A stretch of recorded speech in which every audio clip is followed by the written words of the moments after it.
అది నా స్థలం కదా, పద వెళ్ళి అడుగుదాం. పద.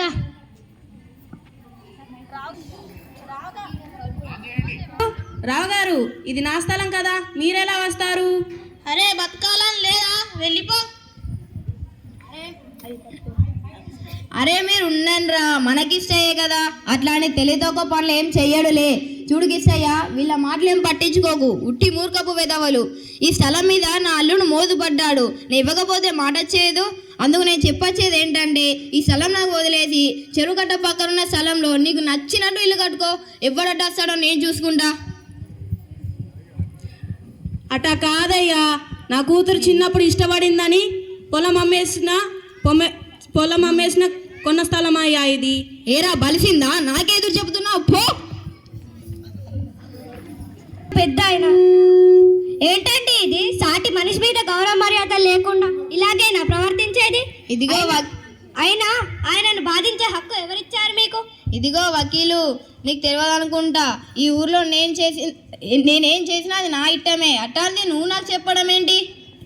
డబ్బు బలంతో మందిని వెంటేసుకొని నీ ఇష్టానికి చేసుకుంటే ఊరుకునేది లేదు. న్యాయబద్ధంగా రాజ్యాంగం కల్పించిన హక్కులను ఈ ఊరి వాళ్ళకు కూడా పొందేలా నేను చేస్తాను. అబ్బే, బాగా చదువులతో ఇదేరా ఇబ్బంది. ఓ పట్టణాల్లో జాబులు చేసుకోరు, అయినా నీ పిచ్చి. కానీ నన్ను కాదడానికి ఎవరు సపోర్ట్ చేయరు. ఎవరు సపోర్ట్ చేసినా చేయకపోయినా ఆధారాలు ఆయన వైపు ఉన్నంత వరకు రాజ్యాంగపరంగా ఏర్పడ్డ వ్యవస్థలు రక్షణ కల్పించి న్యాయం చేస్తాయి. అయినా ఇలాంటివన్నీ నీలాంటి మూర్ఖులకు తెలియవులే. రాజ్యాంగం గురించి తక్కువ చేసి మాట్లాడింది? ఓ పెద్దయినా, వీళ్ళిద్దరి మధ్యలో నువ్వేంది? వెళ్ళిపో.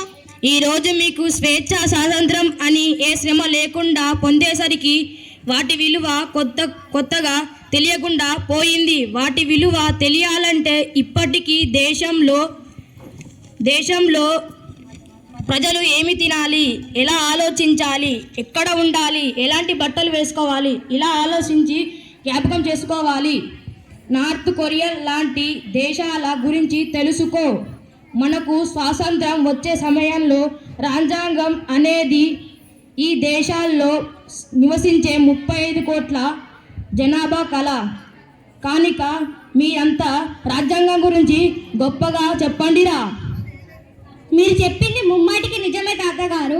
మన దేశం తర్వాత స్వాతంత్రం సాధించిన చాలా దేశాల్లో దయనీయమైన, దుర్భరమైన జీవితాలను గడుపుతున్నారు, దృఢమైన రాజ్యాంగం లేకనే.